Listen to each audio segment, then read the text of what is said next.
A ver si... ¿Qué ¿Qué pasa por acá? haces, Lu? ¿Todo tranqui? Bien, vos. Bien, todo Te tranquilo agarré acá. desprevenido. Sí, mirá, ya me había costado.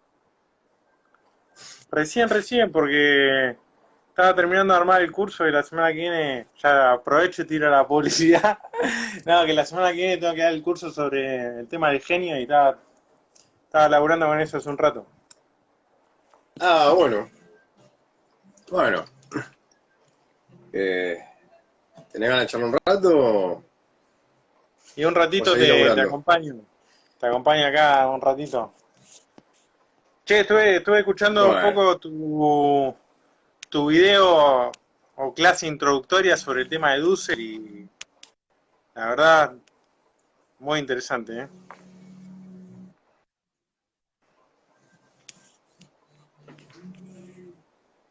¿Eh? Sí, estuve ahí presentando un poco el curso. Para que la gente sepa de qué va la cosa. Y nada, tratar de darle un tratamiento un poco más serio a un pensador que no se le presta tanta atención o quizá no se le da eh, digamos, el merecido tratamiento.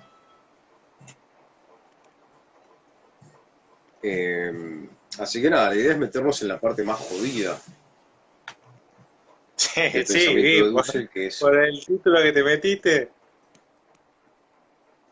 sí, eh, es ver el trasfondo. Pero bueno, la idea del curso es meterse ahí. Y ¿Qué también, lectura seduce el de Hegel? ¿Cuál es la superación que él plantea de la metafísica? ¿Cómo de la metafísica hegeliana, ¿no? Eh, ¿Cómo él la retoma? Y demás cuestiones. Porque si no pareciera que, bueno, el chabón agarra, no sé, el sistema de otro filósofo y así de buenas a primeras construye el suyo propio y, bueno, pareciera que habría una especie de contradicción, ¿no? Es que muchos dicen que, que lo leen así rápido y mal o nerviosos. Claro, de que bueno, tanto se queja del pensamiento europeo, que es eurocéntrico y no sé qué, pero al final le usa todas las categorías. Y bueno, eh, esa es la diatriba de los lectores impacientes. Eh, pero en y, realidad hay que ver qué lectura es el... ¿Mm? y vos lo estuviste laburando en algo de filosofía argentina, latinoamericana, algo de eso, estuviste, digamos, mientras cursaste o te fuiste metiendo vos solo con el tema. Porque también hay muchos grupos, Conduce. entre comillas, de trabajando Dussel, también mencionaste Canone. Sí. No, me metí solo. A Dussel en la carrera lo dieron en una materia que se llamaba política institucional. Eh, una materia pedagógica, o sea, nada que ver. Nunca lo Claro, dieron en la claro. carrera.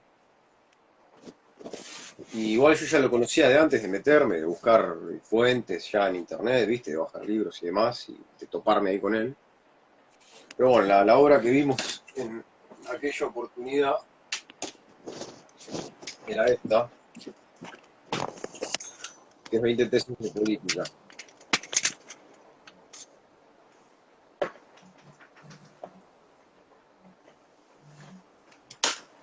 Y me gustó. Y me entré a meter, a escuchar sus clases. Tiene un montón de material bibliográfico gratuito y un montón de material audiovisual. Él lo que hacía era grabar sus propias clases Ya en la era, universidad. ya era un youtuber ahí anticipado. El primer youtuber.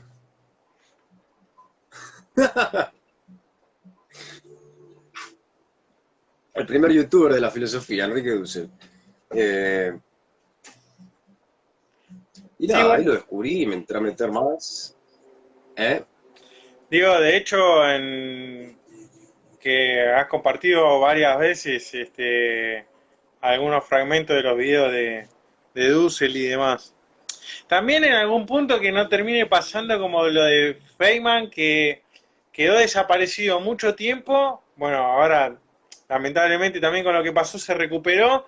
Pero decir, bueno, tenés también en algún punto la posibilidad de trabajar a Dussel, de que la gente conozca el material, el pensamiento y demás, y decir, bueno, todavía está vivo, o sea, que no termine pasando, que no lo tenga más para decir, mira, publicó esto, criticó aquello, pensó lo otro, fundó tal cosa.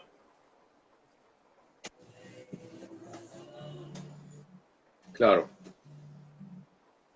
Sí, la idea es esa. O sea, es la urgencia de pensar de forma situada por y desde América, con nuestros problemas también, que requieren de categorías propias. El ejemplo que daba en el video es por ejemplo, el de los mapuches, que no se identifican con nuestro Estado-nación, no se identifican con el concepto de América, por ejemplo, y desde acá se rasgan las vestiduras, los mapuches son argentinos, los mapuches son chilenos. ¿Y qué pasa con esos pueblos que han sido ocultados u olvidados? Y detrás de toda esa lógica colonialista, o sea, más allá de lo que uno ve en los hechos, en lo fenoménico, eh, ¿cuál es su lógica de fondo? ¿Cuál es el trasfondo de todo ese proceso? Y ahí ya te metes más en el plano ideológico y por supuesto ontológico.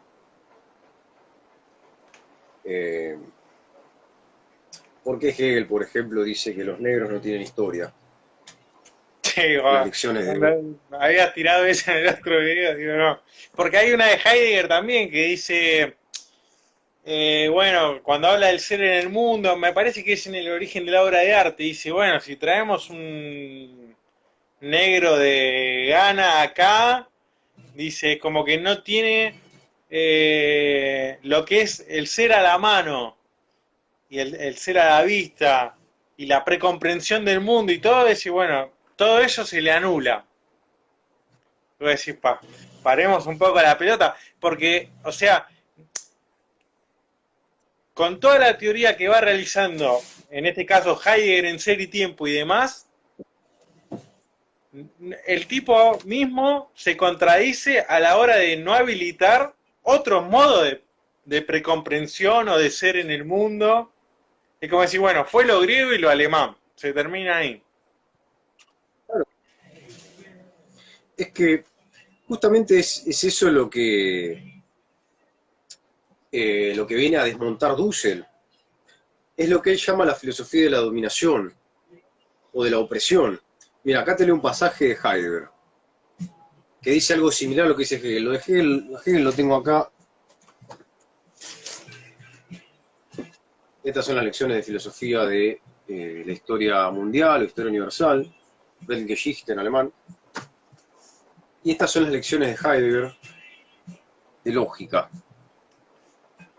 En una obra legada de una pensadora que era Helen Weiss, desde 1934, ya Heidegger estaba afiliado al Partido Nacional Socialista, desde el año pasado, ya era rector. Y acá dice... Y polémica esa subida también,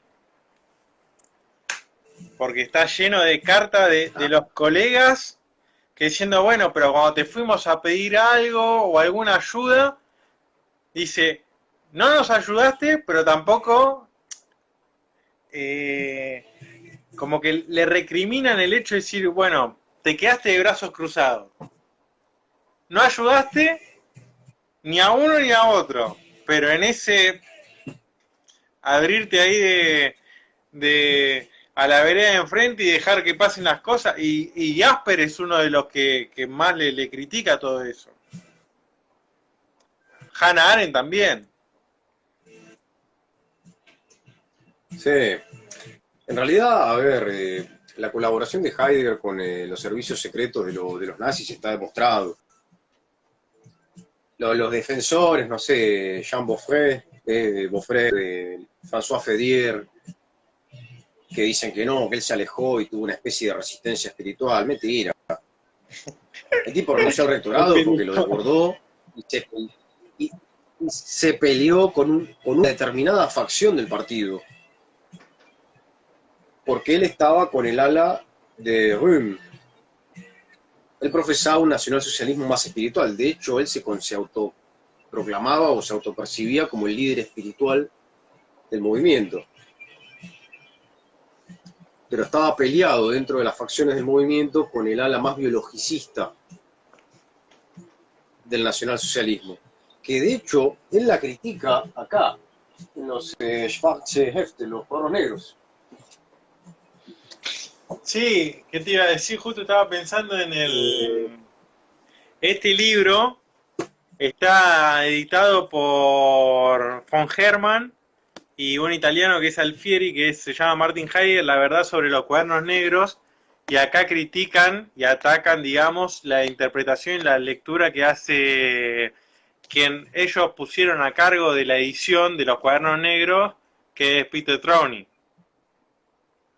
Porque supuestamente por contrato, esto es lo que dice la familia Heidegger y von Hermann, sobre todo, dice, quien está a cargo de una edición de los cuadernos negros no puede escribir un libro sobre ese tomo.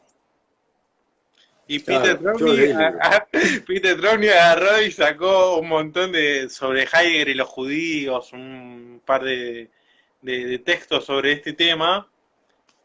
Y acá en este estudio introductorio que hacen al principio dice, bueno, Trowny al final evade esa cláusula del contrato y dice, como durante toda su carrera no se le ocurrió, entre comillas, filosófica, utiliza esa relación de Heidegger con el tema del antisemitismo para saltar a la fama y tener lugar. Claro. Sí, es típico. Ahora, el tema no se trata de hacer tabula rasa o de exterminar a Heidegger y bueno, listo, no nos sirve nada el yo, sino ver cómo entran esos elementos en el propio pensamiento.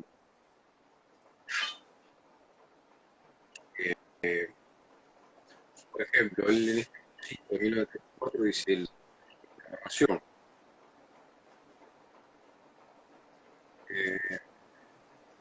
Dice también un pasaje, también la naturaleza tiene su historia. Quiere decir esto que también los negros tienen historia. O sea, está diciendo crudamente en un auditorio. Está bien, tenía impunidad, el nazismo había triunfado y nadie le iba a acusar de racismo. Claro, el Estado era racista, sí.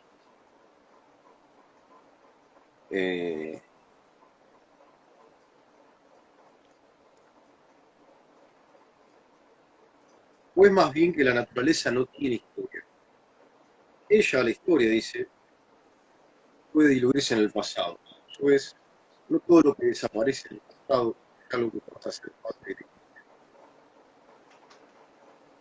Y acá viene un pasaje, un ejemplo histórico de, bueno, ¿cuándo acontece la historia? Los negros no tienen historia porque, bueno, tenían las plantas, para Heidegger, estarían en un estadio, no sé, de algo así, ¿no? Pero atentos al momento cuando se produce la historia. Cuando se mueven las hélices de un avión, entonces, en rigor, no acontece nada. Y subraya, ¿no? La palabra acontece, ¿no?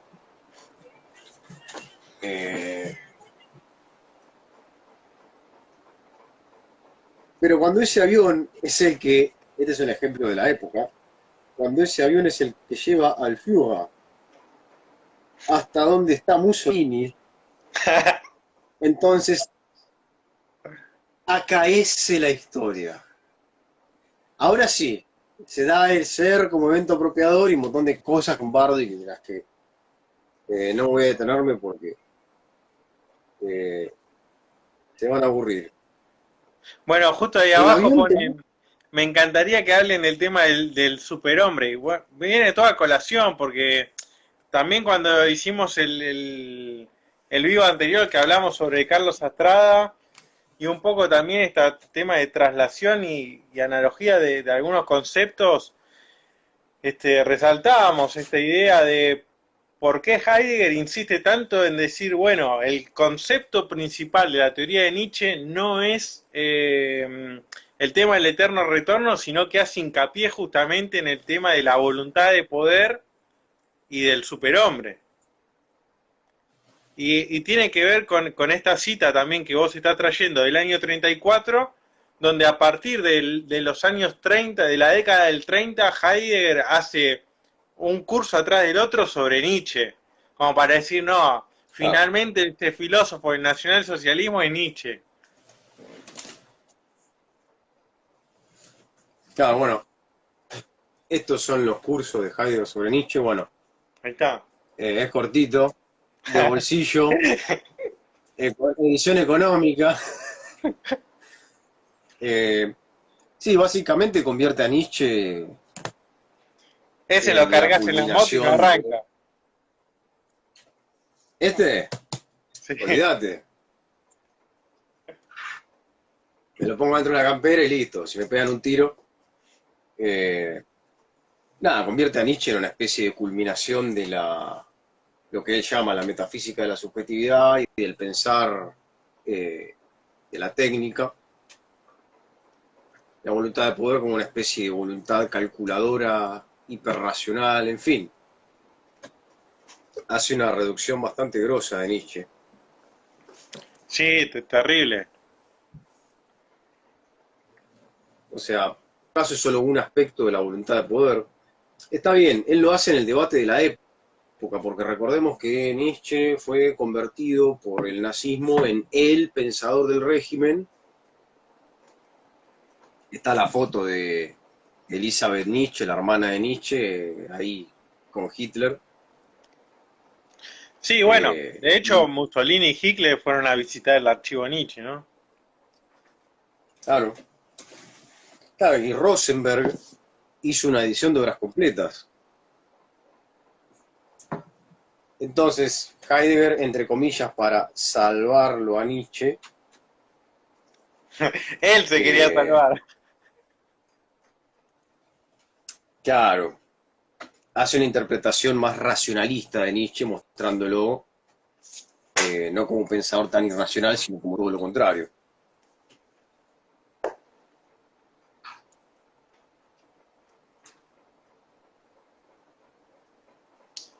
Yo tenía un texto, no sé dónde. Acá está, mira. Mira, una pregunta que Este, estabas buscando. el de Astrada, Mm, porque Astrada Astrada, recupera, mezcla, o sea, recupera estas ideas de Nietzsche y de Heidegger. Y está bueno incluso el título de El juego metafísico, porque en esta, ¿no? Esta mirada y esta perspectiva ontológica que vos mencionabas, eh, qué bien que hace esta lectura desde Argentina o de Latinoamérica, trayendo esos conceptos y esas ideas y las piensa desde acá, ¿no? Retomando un poco también esto que vos mencionabas de la tarea de para hacer conduce. Porque, y en esto seguramente cuando se hicieron las jornadas y todo de pensamiento argentino y demás, eh, aparece mucho esta idea de existe la filosofía argentina, existe la filosofía latinoamericana, ¿no? Y uno ya empieza ya con esos presupuestos y esa como bajándose de un escalón, ¿no? claro. Claro, justamente es curioso cómo todo se termina relacionando con todo, ¿no? Porque esa noción que Dussel te diría que es eurocéntrica, y que de hecho lo eh, es- está justamente relacionada con esta interpretación que, por ejemplo, que hace Heidegger de la historia, eh, teniendo como centros a los griegos y a los alemanes. Los alemanes como ese pueblo que vendría a heredar la cultura madre que vendría de los antiguos griegos, eh, que tendría que, en su destino histórico, como lo dice literalmente Heidegger, salvar a Europa, es lo que él afirma en el discurso del rectorado. Esto viene de antes. El eurocentrismo, tal y como lo marca Dussel, parte del helenocentrismo, es decir, considerar a los griegos como los portadores de la auténtica cultura y ver a los romanos y a los latinos como una mera copia deformada o degradada, impura, del pensamiento helénico. Todo esto va a ser desmontado, o sea, esta construcción que van a hacer los alemanes a partir de la creación de la Universidad Humboldt en Berlín, eh,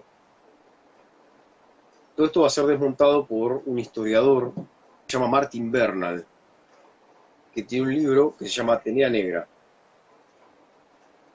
Mm. donde, donde muestra que eh, la noción común que tenemos de los griegos y la forma como se enseña en las academias viene de un viejo modelo que es llamado el modelo ario. Es decir, los investigadores de esta universidad destruyeron el modelo que manejaban los propios griegos, para quienes la cultura griega era heredera de la egipcia, por ejemplo, o de la fenicia. De hecho, basta con ver los pasajes en la obra de Platón o de Aristóteles o en Heródoto, si se quiere también, eh, donde vemos un claro reconocimiento de esa herencia. Cuando estos pensadores imponen el modelo ario, encubren ese trasfondo.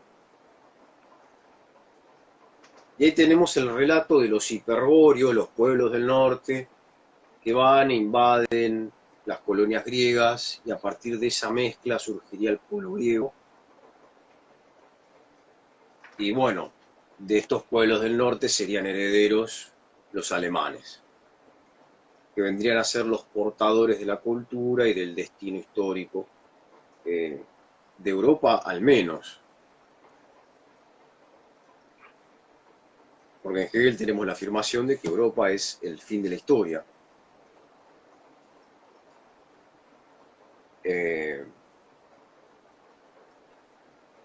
Entonces, es justamente esa visión eurocéntrica, con toda la carga que tiene, eh, porque otra de las cuestiones a derribar ya pues, es la teoría del progreso. ¿Qué quiere decir que Europa sea el fin de la historia para Hegel? Frase que después va a retomar Fukuyama, luego de la disolución de la Unión Soviética y de los países del bloque soviético, ¿no? Cuando afirmaba que el capitalismo neoliberal, the American Way of Life, es el fin de la historia. Como que bueno, ya no hay competidores, Estados Unidos es el sheriff, y listo, se acabó.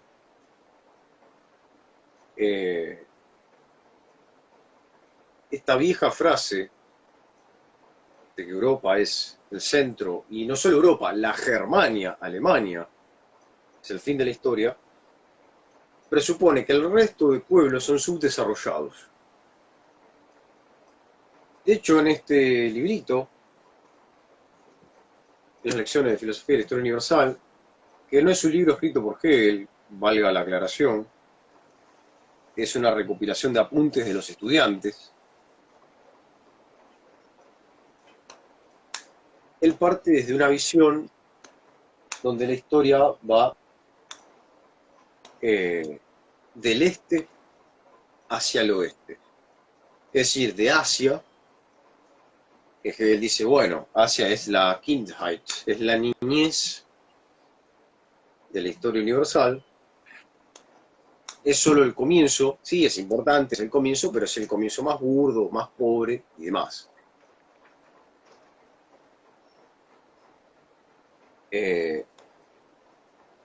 Esta visión es propiamente de la Europa de la época.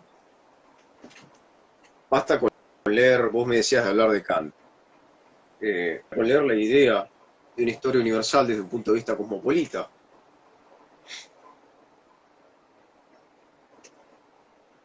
O leer qué es la ilustración, ¿no? En Basist of Clown, en qué es la ilustración, Kant dice, bueno, ¿qué es la ilustración? La salida de la minoría de edad. La minoría de edad es justamente esto, el de estar en un estado de subdesarrollo o de inferioridad. En otras palabras, de salvajismo o de barbarie. Lo que dice Kant es, bueno, ¿a qué se debe esta permanencia en la minoría de edad? La respuesta es que se debe a una inmadurez culpable. Es decir, que quienes se encuentran en ese estado serían los culpables de su propia condición, de no querer salir de la zona de confort, etcétera, etcétera. Esa es la visión que él va a tener del resto de pueblos.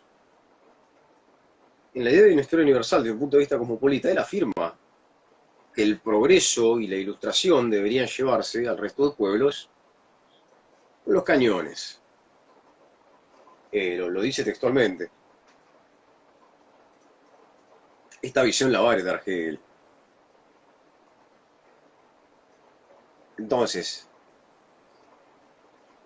detrás hay cuestiones de fondo más complejas como, bueno, cómo se concretiza en lo que sería el espíritu objetivo la historia mundial universal.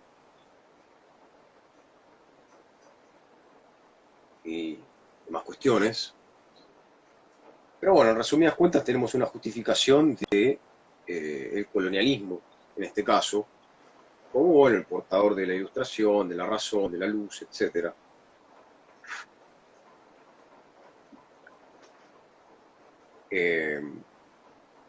O en otras palabras, del desarrollo. Porque en el caso de Hegel, él va a tener la misma visión que tiene Heidegger de la negritud.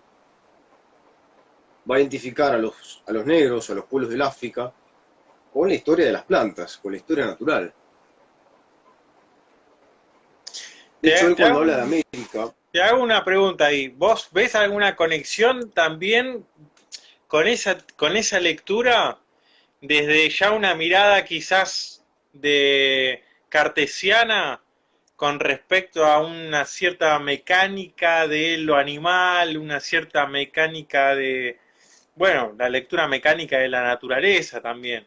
Entonces, si no tienen la razón o no utilizan el entendimiento como lo utilizarían ellos en tanto eurocéntricos, con esa mirada eurocéntrica, dice, bueno, en algún punto también es esa pregunta colonial en el sentido de ¿estos son niños o son personas? ¿Tienen alma o no tienen alma? ¿No? Hay que venir a traerles la política, hay que venir a traerles la religión, hay que venir a traerles el conocimiento científico, ¿no?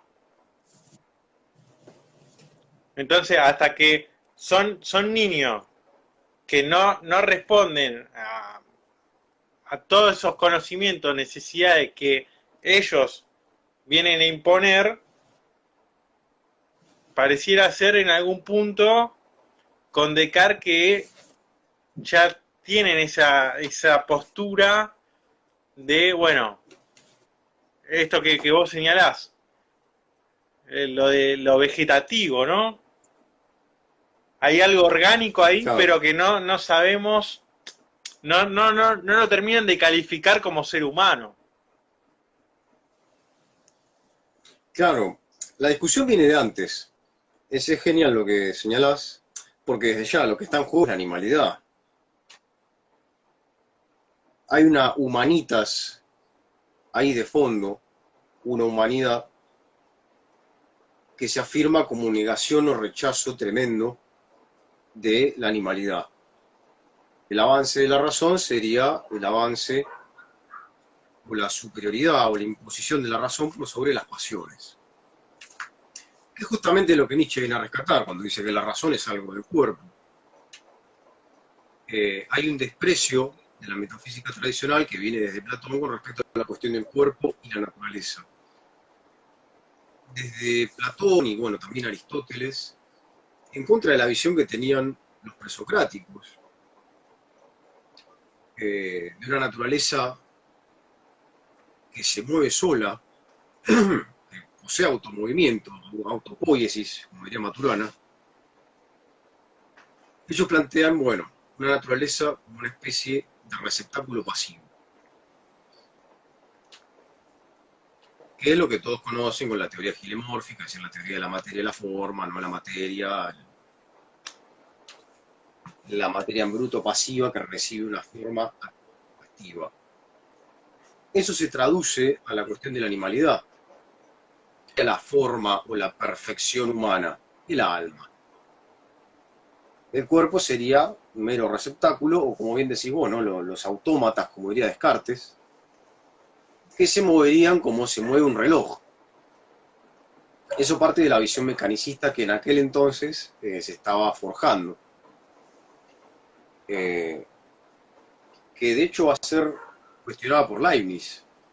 Leibniz va a cuestionar a Descartes y va a decir, sí, los animales tienen alma. Son seres sensibles. No son meras bestias.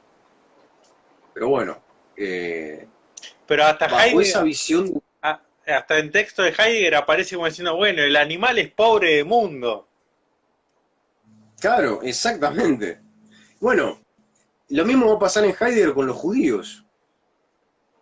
Él dice, el judío, Juden, es weltlosen, es carente de mundo.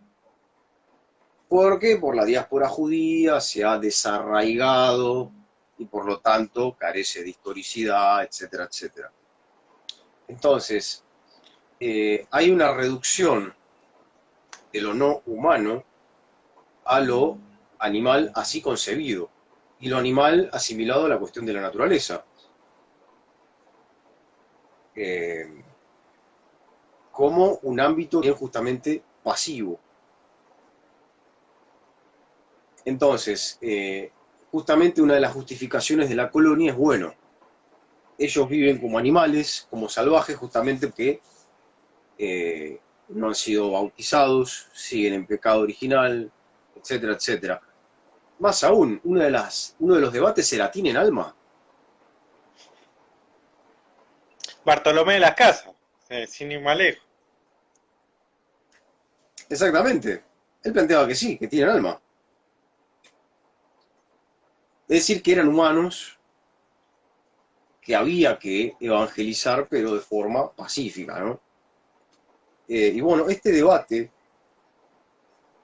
lo van a tener de las casas con Ginés de Sepúlveda. La famosa disputa de Valladolid 1550 entre de las casas y Sepúlveda era justamente sobre la cuestión de si era justa la guerra contra las Indias, los pueblos originarios. Y los argumentos de Ginés de Sepúlveda, que los esgrime en un texto que se llama Demócrates II, los argumentos son, bueno, siguiendo a Aristóteles, ¿no? No lo cita, pero como buen escolástico sigue su propia lógica. Lo superior debe gobernar a lo inferior. Nuestros pueblos originarios son inferiores, dice él, porque se encuentran en un estado de barbarie, salvajismo y demás, ahí entra en juego el concepto de salvaje, de bárbaro, que ya lo encontramos en Heródoto. Es una larga historia la de ese concepto. Pero bueno, en la formulación que tiene en pleno siglo XVI, el bárbaro, el salvaje, es el no europeo.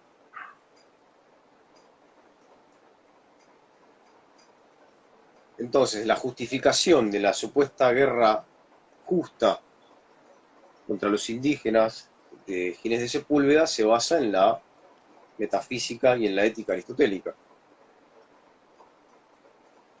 donde lo superior debe gobernar al inferior, y los ejemplos que da son de la política de Aristóteles. Él dice, el hombre debe gobernar sobre la mujer, porque Aristóteles dice en la política que el hombre, en el libro Alfa, ¿no? El hombre, el pater familias, manda sobre su mujer, sus hijos y sus esclavos, que es lo que sucedía en la Atenas de aquel entonces.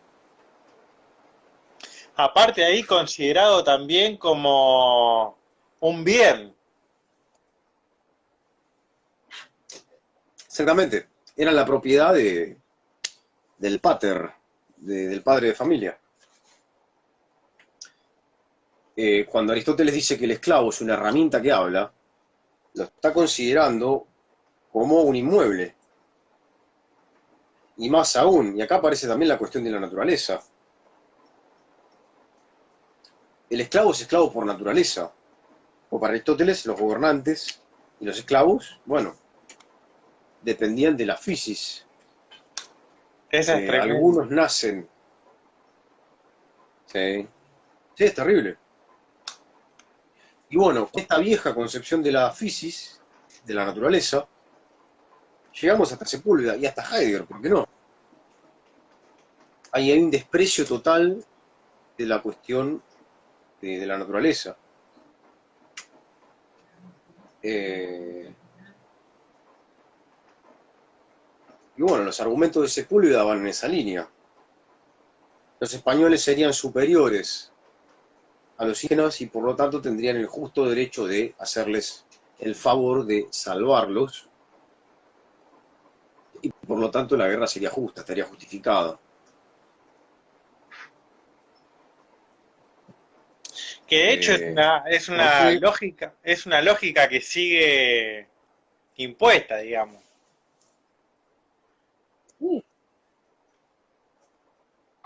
Totalmente. O sea, te caigo en Medio Oriente para evangelizarte de alguna manera. Claro.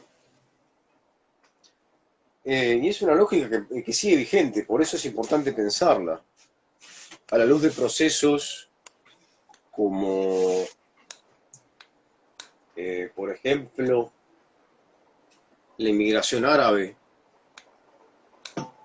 que está muy fuerte en Europa. Francia está cada vez más llena de mezquitas. Sí, Alemania. Sí. Alemania está lleno.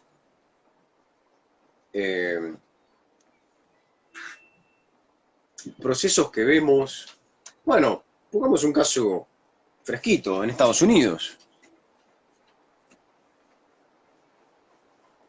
En Estados Unidos todos los días matan a un negro. ¿Cuál es el trasfondo de esas conductas, de ese comportamiento? Porque pensemos que para el Ku Klux Klan, como para los españoles, que pensaban que nuestros pueblos originarios eran salvajes, brutos, incultos, bárbaros, etc., ignorando todo su desarrollo cultural, político, incluso técnico y científico, el desarrollo que tenían los mayas de la matemática, el sistema de regadío que tenían los aztecas, etc. Para el Ku Klux Klan los negros también eran animales. O hasta cosas. Y es la misma lógica que vemos también, o que vimos en Auschwitz, en los campos de concentración. Eso justo venía pensando en el tema del juicio a Eichmann todo este relato de Hannah Arendt, ¿no? Claro. Yo me estaba acordando del Hombre en busca del sentido, esta gran obra, donde el autor, ¿no? Preso en un campo de concentración, él contaba que para los nazis los judíos eran cosas, los trataban como si no fuesen personas. Entonces, ¿cómo se expresaría la lógica de la dominación? Y bueno, sos persona en tanto te sometés a aquel que dice o dictamina quién sos o qué sos.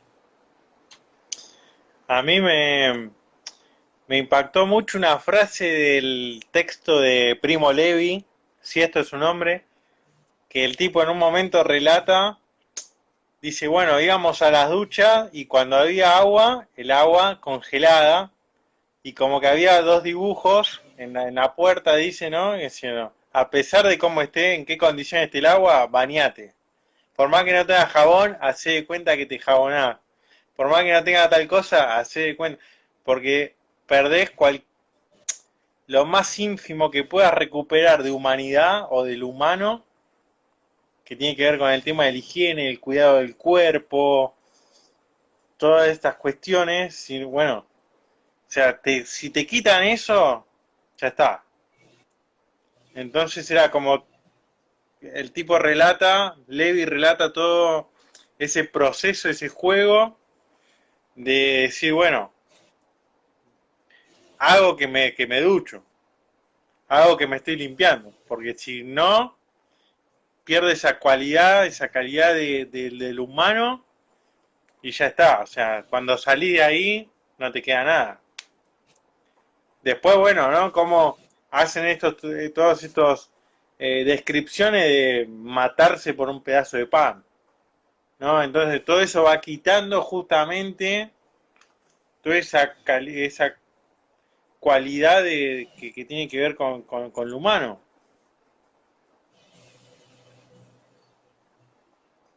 Claro, justamente es un proceso de deshumanización. Eh, es brutal. Y Arendt es en algún punto la denuncia o la exposición a manifestar el hecho de decir, y en los textos de Levi también está, esta idea de decir, muchas veces la relación de sometimiento terminaba siendo de un judío a otro y difícil era encontrar que sea un nazi, un alemán, el que esté llevando a cabo las órdenes. ¿Sí? Dicen, bueno, si te lo cruzabas, era como, ya está, estaba fulminado. Pero como daban ciertos cargos y distribución de puestos y de la organización de lo que era el campo a judíos, cada uno quería de alguna manera conservar ese privilegio o ese puesto por determinado, aunque sea un mínimo beneficio. Entonces era como, bueno, si te tengo que dar 10 latigazos, te doy 20 por las dudas. Entonces Claro. van pervirtiendo todo ese sistema.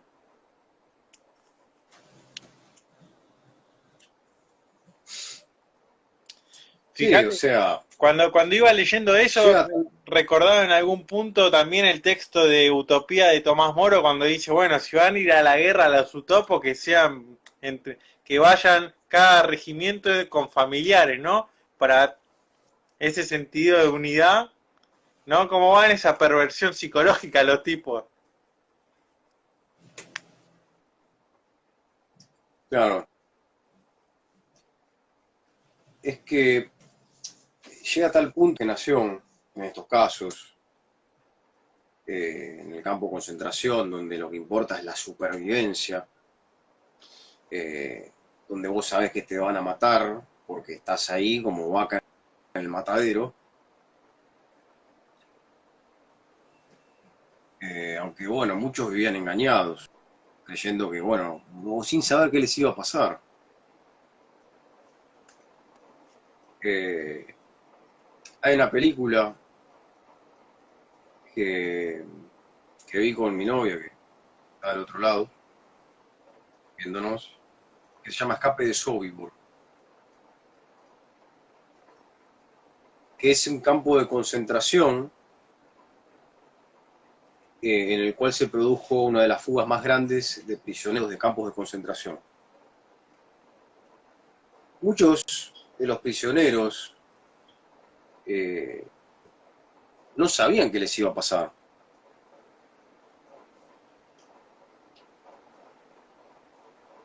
Y era tal la angustia, o sea, fue tal la angustia cuando un prisionero se enteró de lo que les hacían, porque vio cómo ingresaban a las duchas y lo que pasaba adentro, que le avisó al resto y se produjo una gran angustia.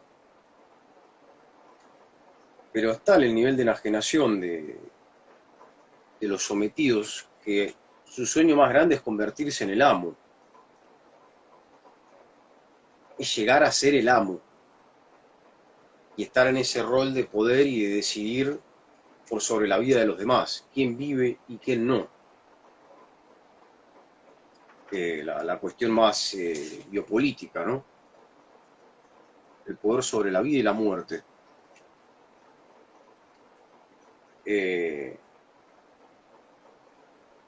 Y eso está presente en nuestro día a día. Porque siguiendo esta lógica de la dominación, la lógica de la civilización y la barbarie, nuestros pueblos originarios acá, en nuestro territorio, se mueren de hambre. No se los trata de iguales. Más aún, la lógica es la de la exclusión y dejarlos que se mueran. De sed, que se mueran de hambre. No, ya con el hecho de no darle voz.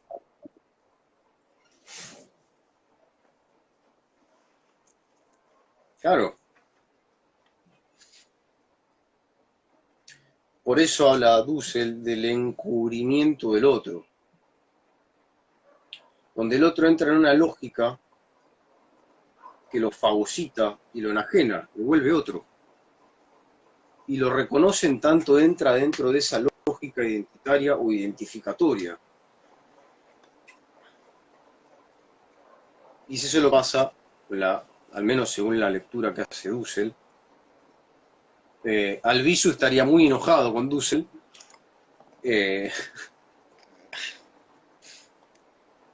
pero bueno, es uno de los problemas que constata Dussel y que bueno, a partir del cual quiere o trata de pensar. Porque, como decía en el video, una de las fronteras a partir de las cuales pensamos es el pensamiento hegeliano, que es, como decía, el punto de vista más alto que adquiere la conciencia europea moderna, o hasta diría yo contemporánea. Y es la que subyace a todos estos procesos que estamos mencionando.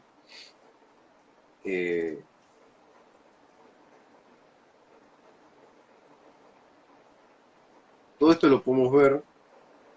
Acá tengo un pasaje, tengo justamente el pasaje de África marcado, donde dice: en esta parte principal de África, dice Hegel, a la página 182, no sé si tienen esta obra, este es el tomo 1. En esta parte principal de África no puede haber en realidad historia. No hay más que casualidades, sorpresas que se suceden unas a otras. No hay ningún fin, ningún estado que pueda perseguirse. No hay ninguna subjetividad, sino solo una serie de sujetos que se destruyen. Hasta ahora se ha consagrado poca atención a la singularidad de esta forma de conciencia en que aquí se aparece el espíritu. O sea, este sería una especie de estado de desarrollo del espíritu, pero un desarrollo muy pobre donde África no tendría historia. ¿Por qué? Porque para que haya historia tiene que haber autoconciencia. Entonces África no tendría conciencia de sí. Todo el proceso de desarrollo que vemos en la fenomenología del espíritu, la lucha a muerte por el reconocimiento de la dialéctica del amo y del esclavo, la conciencia infeliz, etcétera, etcétera, para Hegel ese desarrollo es universal. Por lo tanto, como África no atravesó ese proceso, sería simplemente un proceso de meras conciencias que se pelean unas con otras, donde no se tiene una concepción universal que dentro de lo que sería el espíritu objetivo en Hegel, es decir, nuestras instituciones, no sé, el Estado, que acá lo menciona, la educación, la policía, la familia, la sociedad civil, etc. Por lo tanto, habría historia. Solo habría historia en tanto la conciencia se sitúa en el elemento del universal, que es donde se encuentran los verdaderos según el pensamiento hegeliano. Por eso dice, no hay Estado, no hay una subjetividad. Ojo, esta es la visión que tiene Hegel de los pueblos del África. Hoy sabemos que hubo reinos en el África.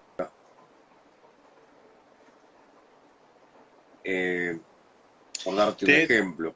Y te hago una pregunta ahí, Javi. Ahí también en algún punto no le está jugando a Hegel la fantasía napoleónica que viene avanzando y la falta de unificación alemana, ¿no? Diste en el clavo. Tal cual. Justamente, ¿por qué dice Hegel, cuando lo ve a Napoleón en Jena ahí, que entra con el ejército, y dice, bueno, he visto a caballo, montado a caballo, al espíritu del mundo? Porque justamente los principios de la Ilustración, para Hegel, son los principios civilizatorios, y es justamente lo que está haciendo Napoleón a cañonazos. Porque ¿qué entiende Hegel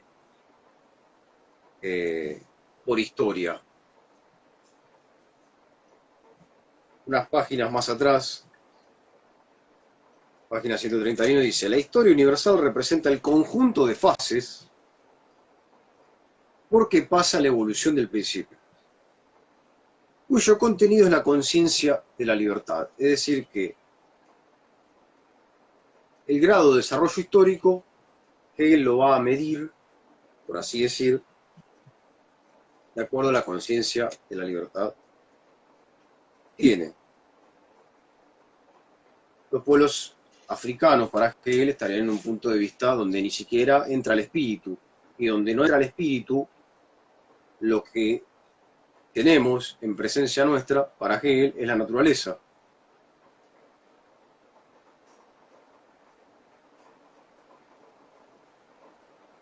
Por eso dice que no tiene conciencia de sí, que por lo tanto no tiene historia. Entre los negros, dice, es característico el hecho de que su conciencia no ha llegado aún a la intuición de ninguna objetividad. Como por ejemplo Dios, es decir, un Dios universal, no el politeísmo propio de los pueblos ancestrales, ¿no? Dios, la ley en la cual el hombre está en relación con su voluntad y tiene la intuición de su esencia. El africano no ha llegado todavía a esa distinción entre él mismo como individuo y su universalidad, etc. En fin, con América va a pasar lo mismo. Porque él va a decir que, bueno, América es la tierra del futuro. Justamente porque lo que sigue en esta expansión del espíritu del mundo, es decir, de los principios ilustrados, que llevan por el mundo estos principios de Dios, la ley, el Estado, en fin, la universalidad, el espíritu objetivo,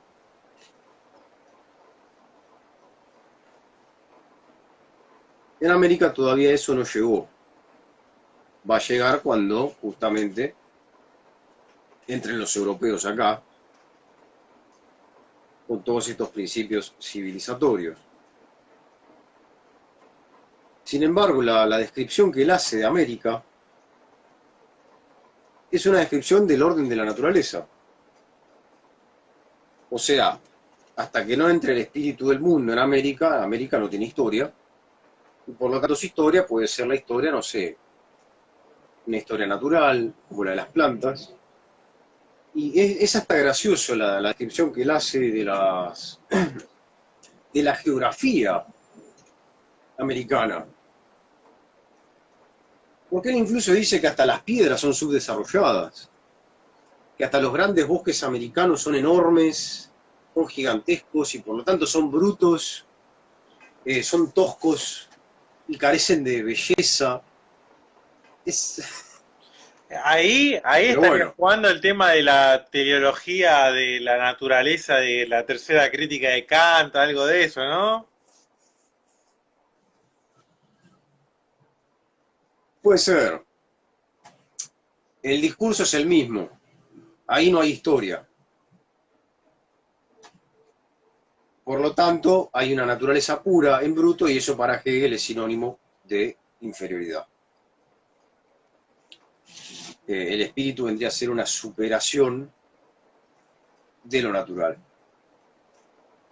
La naturaleza se presentaría como el ámbito sin sujeto, es decir, ahistórico, donde a través de la intervención del trabajo y todo lo que vemos en la dialéctica del amo y del esclavo, la transformación de la naturaleza y demás, ahí tenemos el origen de las categorías puras de la conciencia.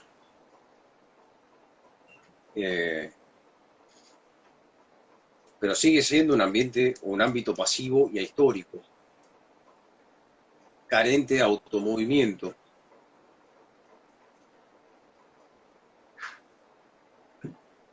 Entonces, justamente por eso se plantea esta superación analéctica de la dialéctica hegeliana. Pero son todos estos presupuestos que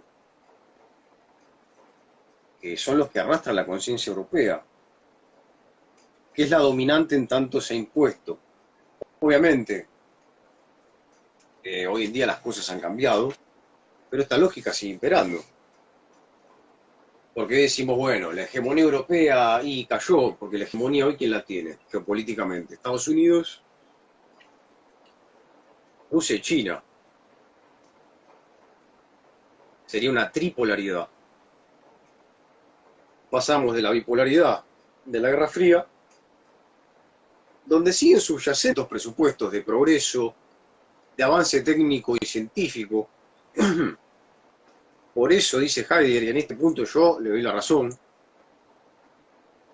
metafísicamente el capitalismo y el comunismo son lo mismo, porque en los dos hay una exaltación del trabajo, una exaltación hasta teológico-política, y en los dos hay una exaltación de la técnica y del progreso y desarrollo tecnológicos, salvando las grandes diferencias que hay entre ambos sistemas. Y en los dos están estos principios o estas tendencias de planetarización.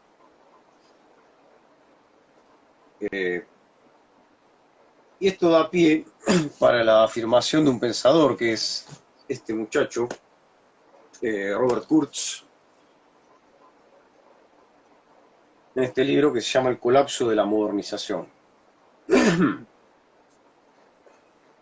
donde él afirma, en contra de lo que se afirmaba en aquel entonces, pensemos que este libro él lo publica en 1991, cuando ya había caído el muro de Berlín, y había una gran algarabía, como diciendo, triunfó el capitalismo, etcétera, etcétera. Él lo ve de una manera más global y dice, no, este es un momento en un proceso de desarrollo de un colapso general. no es meramente la disolución de un bloque, dejando a un lado la forma en la que ha sido disuelto.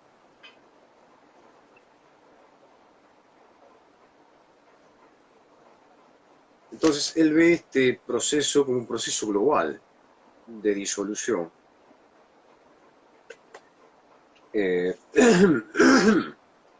Pero bueno, coincidiendo con Edgardo Albizu, las fronteras de nuestro presente están asignadas por la dialéctica hegeliana, que es uno de los puntos más elevados de la conciencia europea occidental, la que de alguna manera nos ha forjado a nosotros como colonia, si bien tenemos que superarla justamente porque sus categorías no nos permiten pensar adecuadamente desde nuestro lugar y nuestras problemáticas. Porque eso se traduce en políticas concretas. Acá en Argentina el Partido Liberal, con Roca, Mitre, Sarmiento, ha sido el portavoz de esta visión. Y es esta visión la que ha exterminado a nuestros indígenas, ha perseguido a los gauchos, los ha esclavizado ya en la década de 1890. Se vendían chinitas y chinitos en los mercados, se los vendía como esclavos. Para trabajo doméstico, o el trabajo en el campo y demás, en fin, para la naciente oligarquía terrateniente. Y visiones que nos siguen atravesando. Entonces, esa es una de nuestras tareas, ¿no? Dussel es uno de los que empieza con esto. Desde ya nos toca a nosotros la continuación, porque ya está viejo, tiene 80 y pico de años, y hay un montón de cuestiones en disputa. Pero bueno, esa es la Aufgabe, la tarea.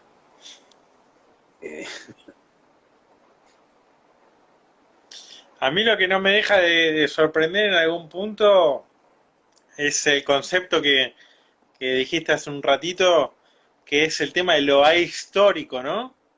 Porque hay una desesperación, una carrera por historizar, y justamente como el carácter intempestivo de Nietzsche, la crítica fundamental es clavar ahí y decir, ojo, porque este exceso de historización en algún punto nos está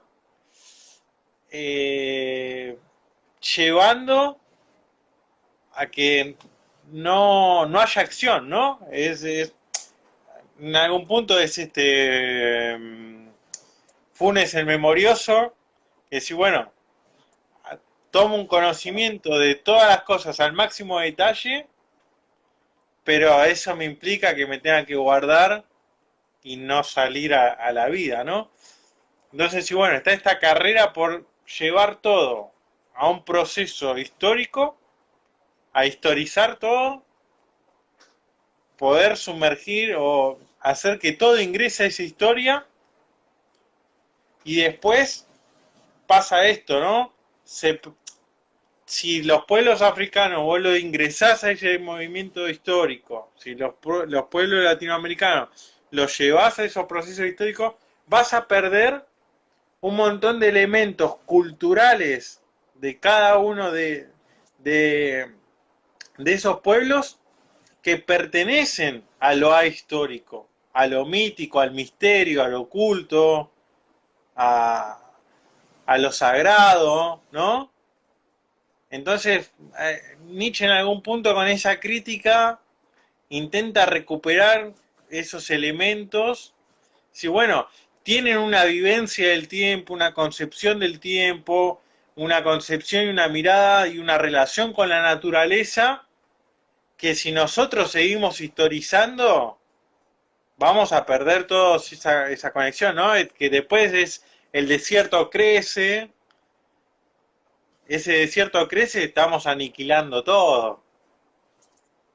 Sí, bueno, pero ya nos advirtió en algún punto Goethe con el Fausto que esa acumulación de saber y ese exceso de saber no termina por satisfacernos, no termina por llenar ciertos vacíos, Entonces inevitablemente hay que volver un paso para atrás y decir, bueno, me tiro a la alquimia, me tiro a ese misterio, o intento recuperar esos elementos de culto, de que tienen que ver también con lo religioso. Entonces, con este juego, y yo me preguntaba también un poco en estos días, volviendo a leer la tercera crítica de Kant y teniendo un poco también esta lectura de Nietzsche, con el tema del nacimiento de la tragedia, y decir, bueno, esto de la comunión, la comunidad, de volver en este intento de tener un acceso a la visión dionisiaca del mundo, volver a esa visión ahistórica, volver a ese contacto con la naturaleza. Yo lo que me preguntaba con Kant es, ojo, porque no es este don de la naturaleza que con el genio, con el talento, ese don natural que da la regla al arte, y ese arte que permite con ese juicio de gusto el sensus communis, ¿no? Esa pretensión de universalidad por medio de la obra de arte, que después el romanticismo lo va a tomar para que ese arte que parece naturaleza pueda resignificar una comunidad. Ojo también ahí, yo lo que me preguntaba hoy día con el avance de la técnica y todo lo que estuvimos hablando de la política, de la economía, de la historización y demás, es si en este intento, por medio del arte, del ser humano, de volver a unificar esa relación del ser humano con el ser humano y del ser humano con la naturaleza, si en algún punto la naturaleza va a querer esa reunificación. Porque si, bueno, es una pretensión nuestra de volver a considerarnos como esta parte animal, recuperar el tema del cuerpo y dejar un poco lo del alma, de volver a contactar con la naturaleza. Y si, bueno, pero ojo, porque si somos una criatura o somos parte de esa naturaleza, hay que ver si la naturaleza va a querer nuevamente esa reunificación o no. Entonces es como que, digo, hay un montón y que tiene que ver con estas nuevas corrientes también que, hablando un poco con Mauri, el tema de Zizek, con respecto al tema del medio ambiente, los que están pensando también sobre el tema del antropoceno y un montón de cuestiones de, de, de medio ambiente, ecología y lo animal también. Eh, Ojo ahí, porque decir, bueno, nosotros creemos también que somos necesarios para un montón de cosas y capaz que la naturaleza cambia de opinión con respecto a eso, es totalmente indiferente ese instante desde el que aparecimos y en ese mismo instante puede desaparecer y todo va a Ah, seguir, aunque sea sin historia, pero va a seguir. claro, sí, es un tema. Hay que ver qué concepción de la naturaleza manejamos y qué concepción de la historia se tiene. O sea, ¿por qué reducir la historia a lo meramente humano? ¿O por qué quitarle la historia a la naturaleza, ¿no? Eh, pero desde ya desde Copérnico sabemos que vivimos en un universo frío, infinito, al menos hasta donde se sabe, y donde nuestro planeta es uno más entre otros, y nuestra galaxia es una más entre otras. O sea, el centro es como la Aleph de Borges, o sea, está en todas partes y a la vez en ninguna. No hay un centro privilegiado. Eh, De otra galaxia. eh, claro. Y con Darwin ya, bueno, esa fue otra herida narcisista, o sea, no somos la especie privilegiada, es decir, en resumidas cuentas, a la naturaleza le importa muy poco lo que le pasa al ser humano. Es más, ni siquiera podríamos decir que le importa o no, porque sería antropomorfizar a la naturaleza, atribuirle capacidades humanas, de querer o no querer, o preocuparse o no. En ese Eh, punto, a mí me fascinó mucho Schelling con el tema de la ciudad del mundo, porque dice, bueno, al final es nuestro límite y nuestra carencia de concebir el tiempo como pasado, presente y futuro y no poder pensarlo de otra manera, ¿no? Es decir, no, y este límite que tenemos para poder concebir el tiempo de un glaciar, el tiempo de una ruina, el tiempo de, no sé, del caparazón de una tortuga, de la corteza de un árbol. Entonces es como, oh,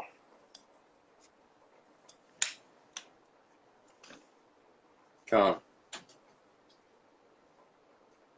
Y con la cuestión ecológica, bueno, tiene justamente que ver con todo esto. Eh, Nos podemos retrotraer a Bacon, el Novum Organum, cuando dice que de lo que se trata es de someter a la naturaleza, escuchándola, pero someterla. Más brutal va a ser Kant en el prólogo a la segunda edición de la crítica, ¿no? Cuando dice que el investigador de la naturaleza tiene que ir teniendo en una mano los principios y en la otra el experimento, para jugar a la naturaleza no como un lego o un aprendiz, sino como un juez en ejercicio de su función. Y la somete justamente para que le responda a su pregunta. Desde ya, fue todo un gran avance eh, esta visión en su momento. Porque bueno, quita el velo de misterio en la naturaleza. Por el que se la tenía en la Edad Media. Toda esta mitología, simbología del bosque, la noche, la oscuridad, todos los relatos que vemos en Shrek, ¿no? El ogro, el pantano, es medieval. Y lo que hace la modernidad es, como ya sabrás, quitarle el misterio al mundo. El problema es que concibió su propia mitología, la oscuridad.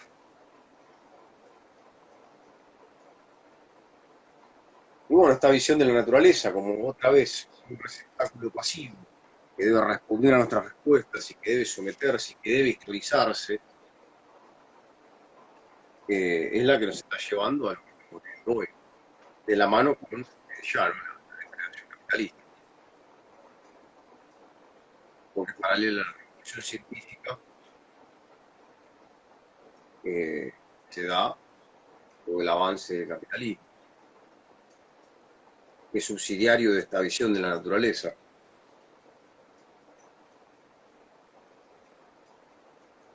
Donde, bueno, aparentemente progreso y capital irían de la mano. Y lo que estamos viendo hoy en día es que justamente no está pasando eso. Estamos al borde de la extinción. Todo con tal de valorizar la tasa de ganancia, ¿no? Y de que se siga produciendo y reproduciendo la ley del valor.